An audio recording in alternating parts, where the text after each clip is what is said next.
Do humans need religion to be moral? Or did we actually invent religion specifically because we needed a way to enforce morality? That is, well, it's the ultimate chicken and egg question, It really. totally is. And today, we are skipping the usual philosophical debates about good and evil.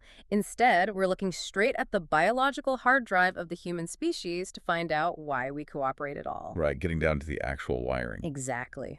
We are pulling from an incredibly dense, fascinating chapter.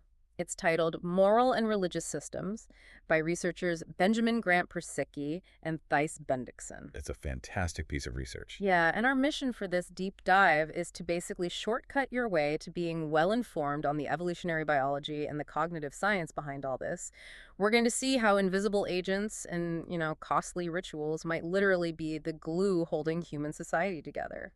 To really grasp the scale of the evolutionary problem these researchers are unpacking, I want you to imagine a split screen in your mind. Okay, I'm picturing it. On one side, you have a small, ancient, tribal fire circle. Maybe 30 people huddled together in the dark, sharing a mammoth they hunted that day. Right, very intimate. Yeah. And then on the other side of the screen, you have a massive, modern metropolitan grid. Millions of strangers stopping at red lights, paying their taxes, and buying coffee from people they will never, ever see again. It's crazy when you put them side by side like that. It really is. Mm-hmm. The journey from that fire circle to that sprawling city is essentially the story of human sociality.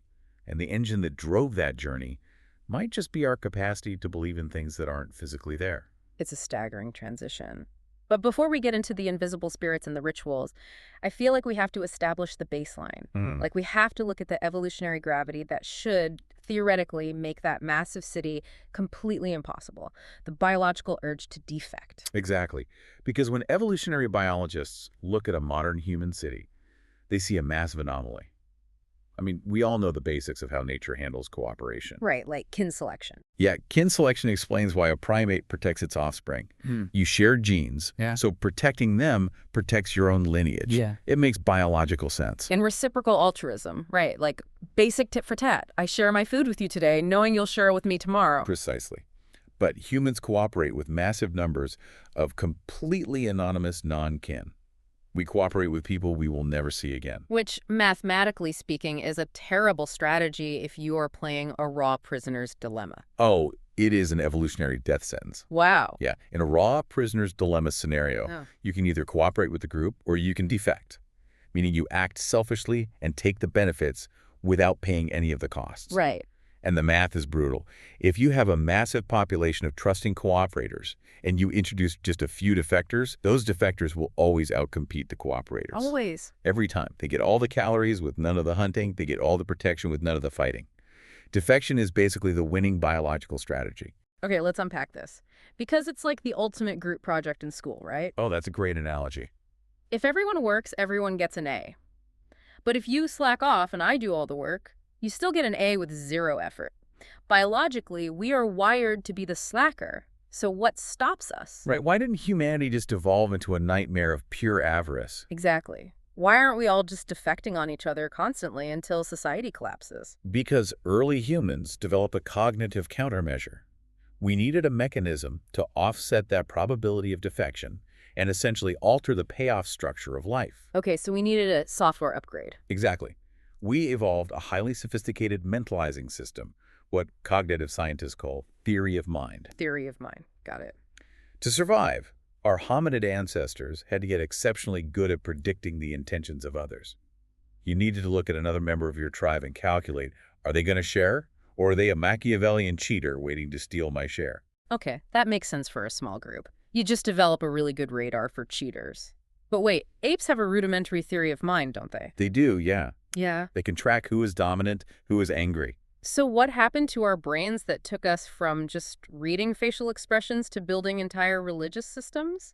What happened is that our cheater detection radar became hyperactive. Evolution relies on something we can call the smoke detector principle. The smoke detector principle. Okay, explain that. Think about the smoke detector in your house. It is far better for that alarm to go off 10 times because you burned some toast than for it to fail even once when the house is actually on fire. Ah, okay, so a false positive is just annoying. Right. But a false negative is fatal. So you're saying our brains evolved to be a hypersensitive social smoke detector. Precisely. Evolution programmed us to overpredict agency and intent in our environment. When an early human heard a rustling in the bushes, the ones who assumed it was just the wind, which would be a false negative, got eaten by a leopard. Yeah. But the ones who assumed it was an intentional agent, like a predator, they ran away and survived. Yeah. So we became biologically hardwired to see minds and intentions literally everywhere. That makes total sense. We see angry faces in thunderstorms. We think the ocean is punishing us with a squall. Yes. What's fascinating here is that there isn't some dedicated religion gene that just mutated into existence one day. Right. It's more like we evolved a highly sensitive cheater detection radar, and that exact same radar makes us think a thunderstorm is angry at us. You nailed it. Religion exploits these evolved cognitive systems. The researchers point out that concepts of spiritual agents are highly transmissible because they perfectly fit the shape of our hypersocial, mentalizing brains. So it just clicks into place. Exactly. When someone tells you a story about a forest spirit that gets angry when you disrespect it, your brain doesn't have to strain to process that. It uses the existing agency detection software. Okay, I follow the biology there. We are primed to see invisible managers everywhere, but how does that solve the prisoner's dilemma? Like, let's say I'm a sociopath in an early tribe. I realize stealing your food is the best way for my genes to survive. How does people seeing faces in the clouds actually stop me from taking your food? To understand that, we have to look at the mechanics of the supernatural punishment hypothesis. The supernatural punishment hypothesis. Right. Remember, in the real world, punishing a defector is physically costly. If I catch you stealing my food, I have to actually fight you. True, and you might get hurt. Exactly. Huh? Or your family might start a blood feud with my family. Physical punishment is computationally and biologically expensive. Oh. So evolution provided a mathematical workaround. What kind of math are we talking about here? It's an accounting game, really. Okay. The source text lays out a simple equation. The probability of getting caught, let's call that P, multiplied by the cost of the punishment, which is C. P times C. Right. That number must be greater than the missed benefits of cheating, which is M. So P times C has to be greater than M. If the benefit of stealing your food is high, I'm going to do it unless the cost of getting caught is higher. But here's the catch. To apply the cost, you actually have to catch me. Exactly. In a normal human group, the probability of getting caught is never 100%. I can just wait until you go to sleep, sneak into your tent, and steal the food. Yeah. The probability drops to 0. Right. But what happens if we introduce the concept of a supernatural agent? Oh, I see where this is going. A god or a forest spirit who never sleeps, who can see through the dark, and who can literally read my mind. Suddenly, the perceived probability of getting caught shoots up to 100%. Wow. So the equation flips. Yes. The God-fearing strategy outcompetes the selfish strategy because the perceived psychological cost of cheating becomes infinitely high. Here's where it gets really interesting, though, because you brought up that experiment from the source text earlier, the Princess Alice experiment. Oh, yes. That is a striking real-world demonstration of this. They took a group of children and put them in a room to play a game. And it was a game that was basically impossible to win fairly, right? Right. Virtually impossible to win fairly, but incredibly easy to cheat at if you thought no one was looking. So they split the kids into groups. Okay. For one group, the researchers casually mentioned that there was an invisible spirit named Princess Alice who liked to hang out in the room and watch people. Wait, did they tell the kids that Princess Alice was a moralizing spirit? Like, did they say she would punish them if they cheated? No, and that is the most fascinating part. They didn't mention rules, and they didn't threaten punishment at all. Really? They just said she was there. Yep. They simply primed the children with the idea that an invisible agentic entity was present in the room. And those children cheated significantly less than the control group. That is wild. So just the mere suggestion of an invisible observer radically alters human behavior. It really does. If we apply that P times C equation, Princess Alice basically acts as the ultimate CCTV camera. She drives the probability of being observed to 100%, which forces the kids to make the moral choice. Precisely. It radically redefines the payoff matrix of the prisoner's dilemma. The immediate benefit of cheating was instantly outweighed by the invisible psychological pressure of being watched. Okay, I am entirely convinced that believing in a watchful sky god is a great way to keep myself from cheating. But let's take this back to the survival of the group. Sure. In a harsh evolutionary setting, I can't read your mind. How do I actually know You believe in the CCTV camera. Ah, Because if I'm a smart sociopath, I can just pretend to be terrified of the forest spirit, reap all the benefits of everyone else's cooperation, and then defect when your back is turned. you have just hit on the exact vulnerability of the system. Because talk is cheap. Exactly. Talk is extremely cheap. In an evolutionary environment, anyone can say they believe the gods are watching. To solve this, we have to shift from what happens in the mind to what happens in the body. Okay, how so? The source text brings in the work of anthropologist Roy Rappaport. He explains how groups solve this faker problem through costly religious rituals. Costly rituals, meaning a behavior that requires you to pay an actual biological or social price. Right.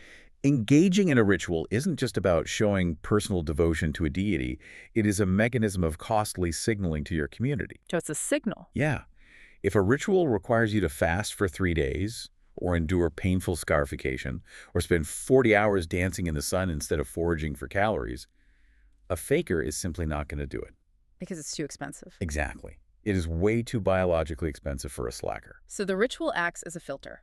If you go through the pain and the calorie deficit, you are handing me a behavioral receipt. A behavioral receipt, I love that. You are basically broadcasting to the entire group, I accept our social contract. I am willing to pay a heavy cost just to be a part of this group, which proves you can trust me not to steal your food tomorrow. That is an excellent way to frame it.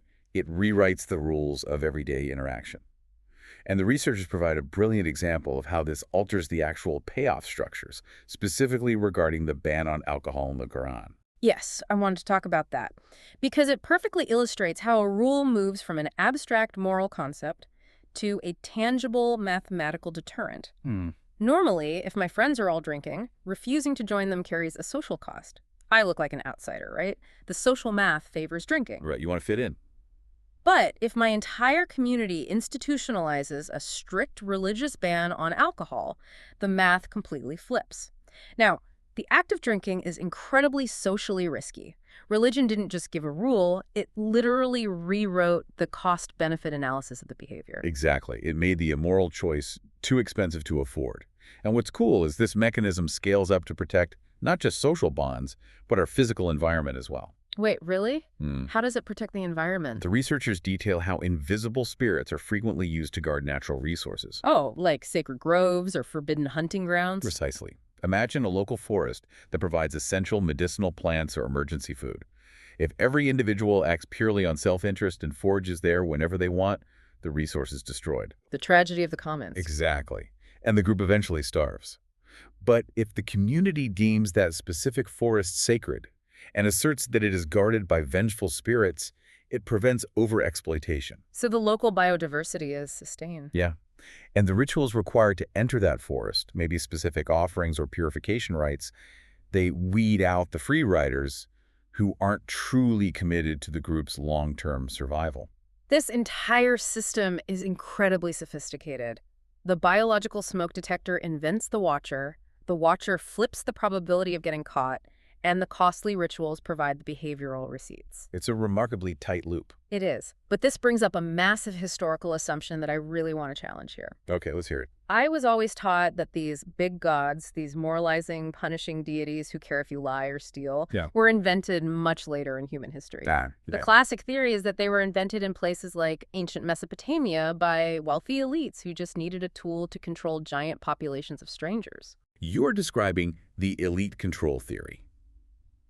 And for a long time, that was the prevailing narrative. Right. The assumption was that in a small hunter-gatherer group of 30 people, you don't need a moralizing sky god. Everyone knows everyone. You can track reputations manually, and you can just physically punish a cheater. Yeah, that makes intuitive sense. It does. The theory assumed that moralizing gods only appeared when cities got so big that direct punishment was no longer possible. But Persicki and Bendixson completely dismantle that chronology in this chapter, don't they? They absolutely do. And they do it using empirical data.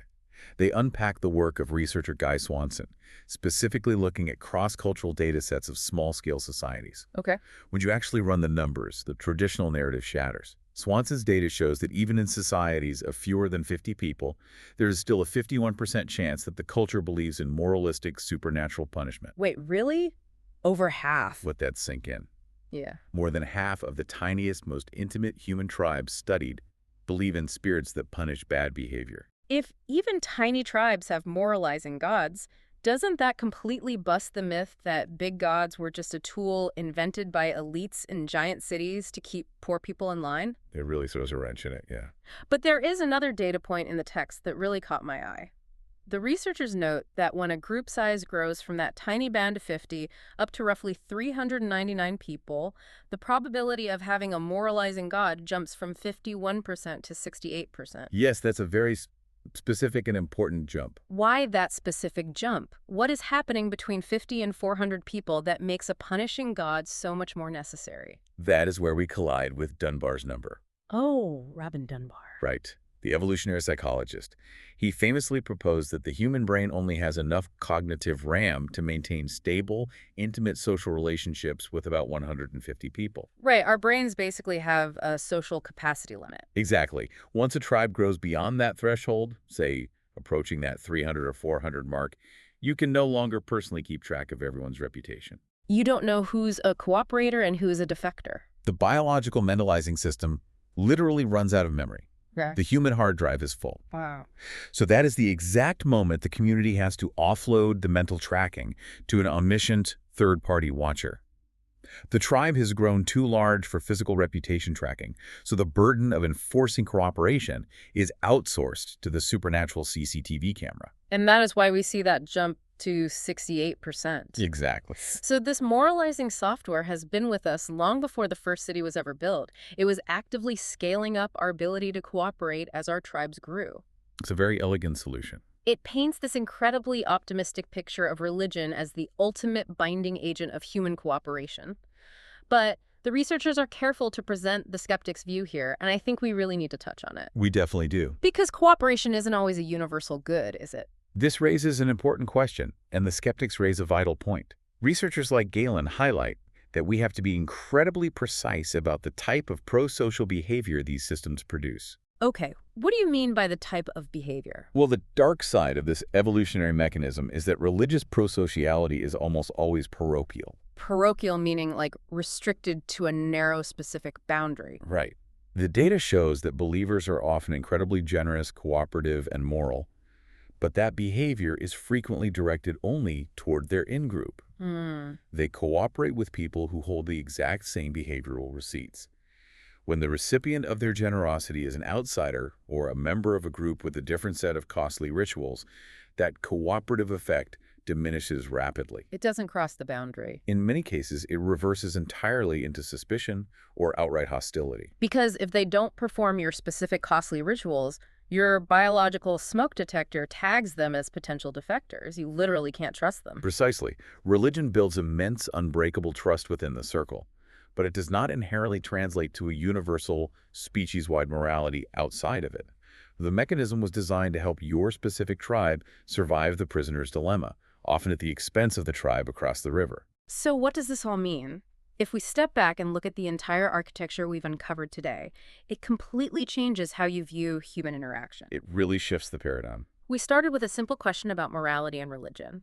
And what we found is that they aren't just abstract philosophical concepts. They are an interlocking biological survival system.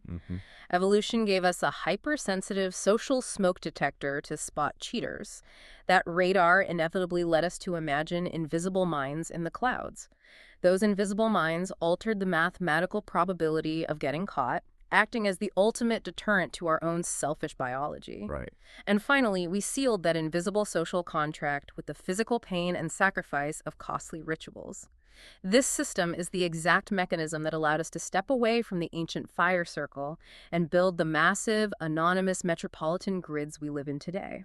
It is an absolute marvel of evolutionary engineering, but the skeptic's point leaves us with a necessary and perhaps uncomfortable reality to confront. The exact mechanisms of religion and morality evolved as parochial tools. They were biologically calculated to bind our specific in-group together with absolute loyalty, while simultaneously programming us to view outside groups, those who don't share our rituals, with deep existential suspicion. Which leaves you, the listener, with a heavy question to ponder as we wrap up. Definitely. If the very evolutionary software that saved humanity from destroying itself in a selfish prisoner's dilemma was strictly designed to be tribal, Could it be that the exact same cognitive engine that taught us how to cooperate is the very thing driving our most intractable global conflicts today? It's quite a thought. It is a fascinating lens through which to view not just history, but the evening news. We want to thank you for joining us on this deep dive. The next time you find yourself debating the origins of morality, or even just navigating a crowded city street surrounded by thousands of anonymous cooperators,